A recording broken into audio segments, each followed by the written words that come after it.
Hello everybody, welcome to today's video. If you're new to the channel, which I'm sure many of you are because I have no subscribers, this is my 2002 Mustang GT Convertible, also known as the New Edge. It's a 5-speed manual, has around 100,000 miles on it, I paid $2,500 for it.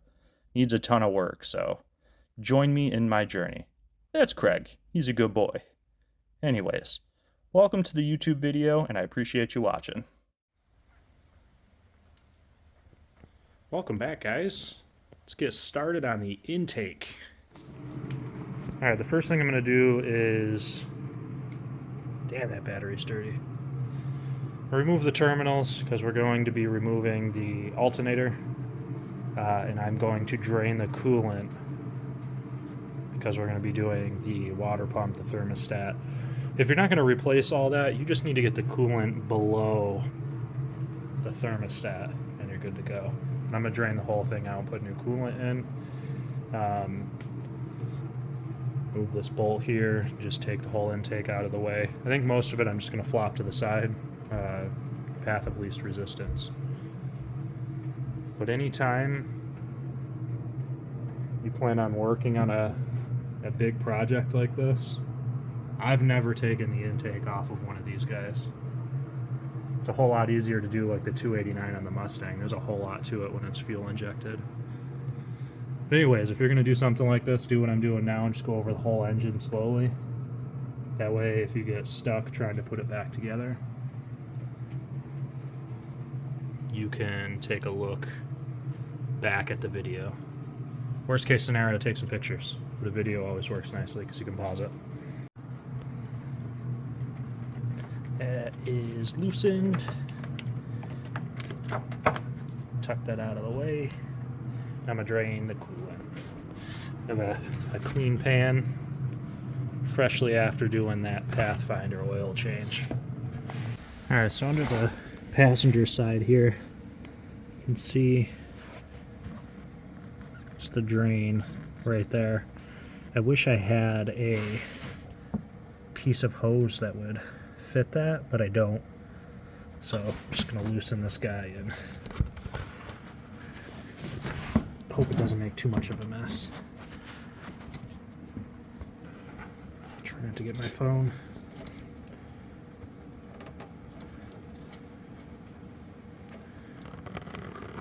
Ew.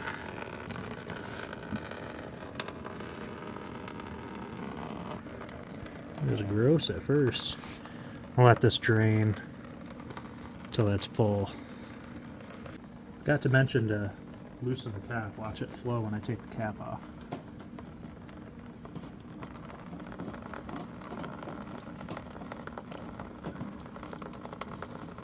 Do the air release and the flow is a little better. When it's draining, just get an 8 and zip this off. There we go.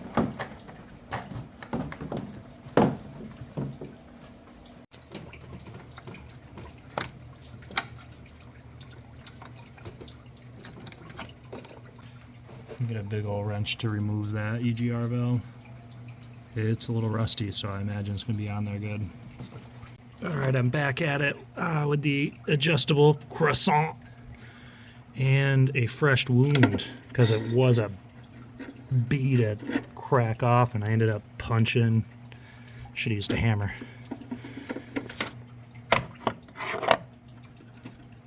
Damn, that hurt.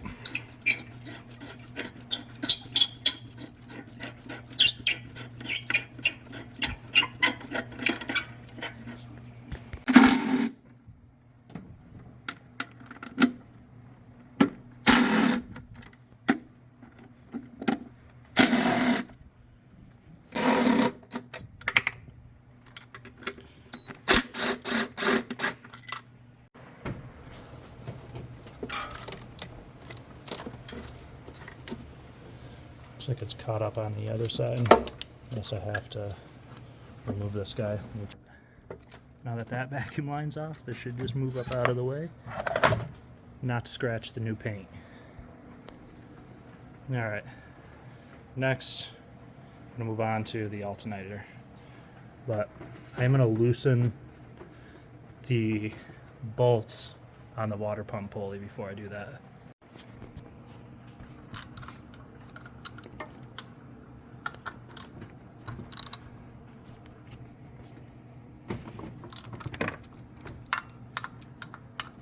These guys aren't on there very tight, but it definitely helps to have the tension of the belt.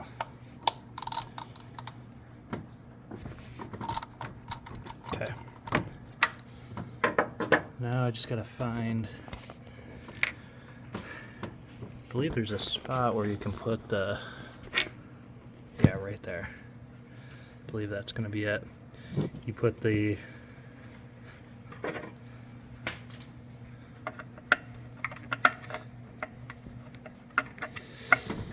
usually a breaker bar. I don't have one right now, but you can loosen the tension like that and pull the belt off. I'm not gonna be able to do that on camera though, so I'll show you after.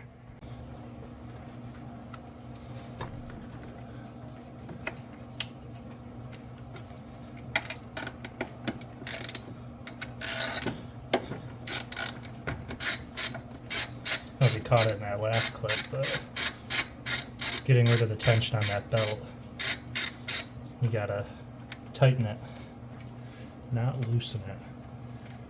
And I had it turned lefty-loosey instead of righty-tighty. Okay. With everything that I do, if I can, I'll put the bolts or the nuts back on. So like here, over on the intake, just put them back in so I don't lose them.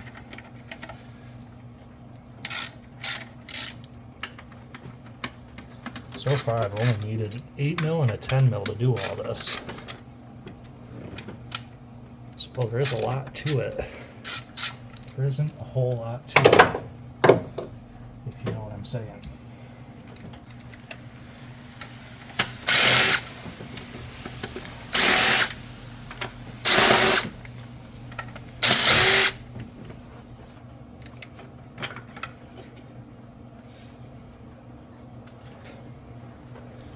Down below, there's going to be 2 more bolts holding the alternator.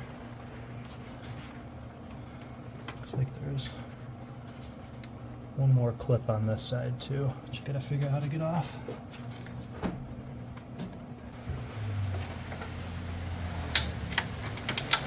There we go. This was needed before I painted the car, so it wasn't leaning all over my new paint job.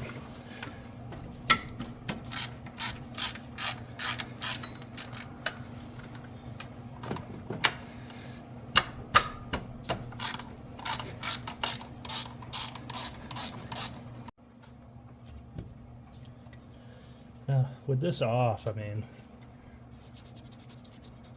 you can tell there's big coolant everywhere in there.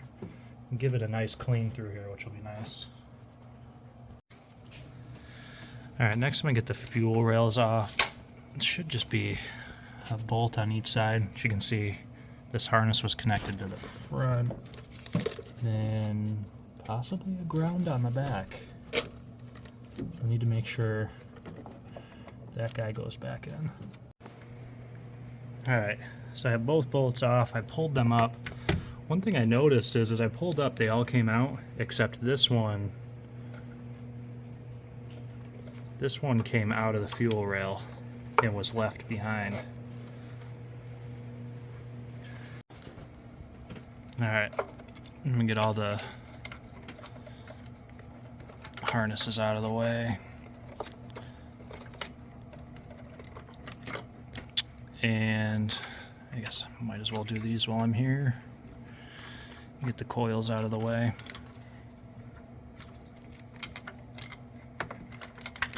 I'm gonna do this on both sides just to move this harness so I can get the fuel rail off. This side. Move this guy to get it out of the way.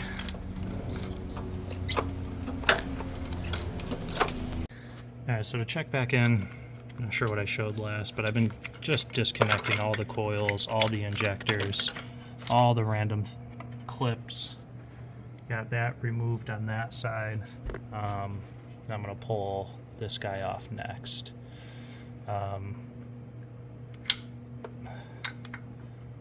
think the hardest part of this is going to be making sure I have everything plugged back in when I'm done. There's so many different plugs. But after that, I think I'm good to take the bolts off the intake. I'm not sure if I'm going to have to take the fuel lines off the fuel rails or if these might just flop up out of the way. Alright, so I have all the bolts to the intake out.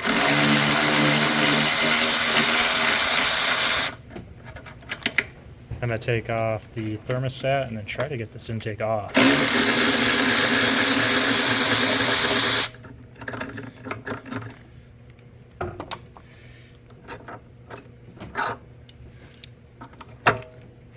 I did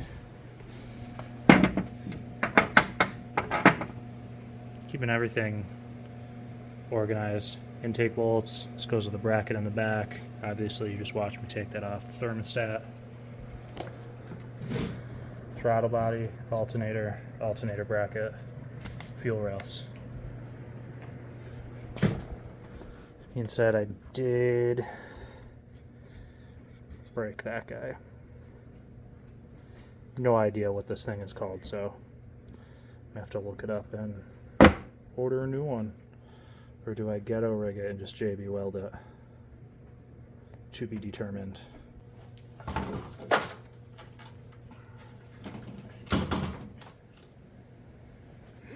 This is that. You get so deep into the project, you have no choice but to figure it out. I'm gonna stuff aluminum foil down in these so that shit doesn't get down in there. That's a nasty looking engine. I'm gonna clean the hell out of it. Vacuum all that out.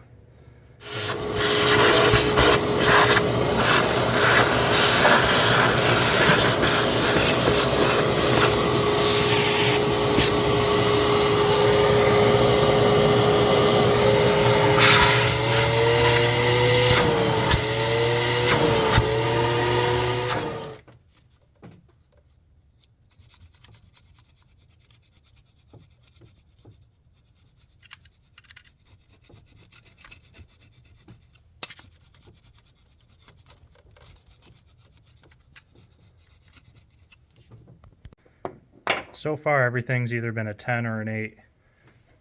These water pump ones are a 13, so I'm going to crack these guys loose.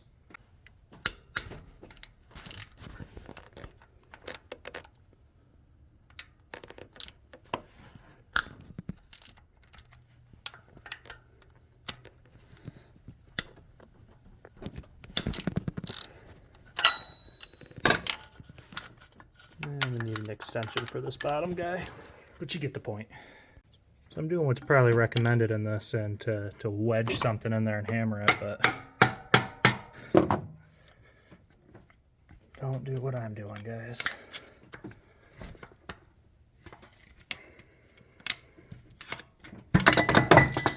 Unless you want some results, then do what I'm doing. So I'm looking at the old one and the new one, and I'm realizing they're completely different. I mean, they look the same from the back, but where the pulley connects to, this is much larger.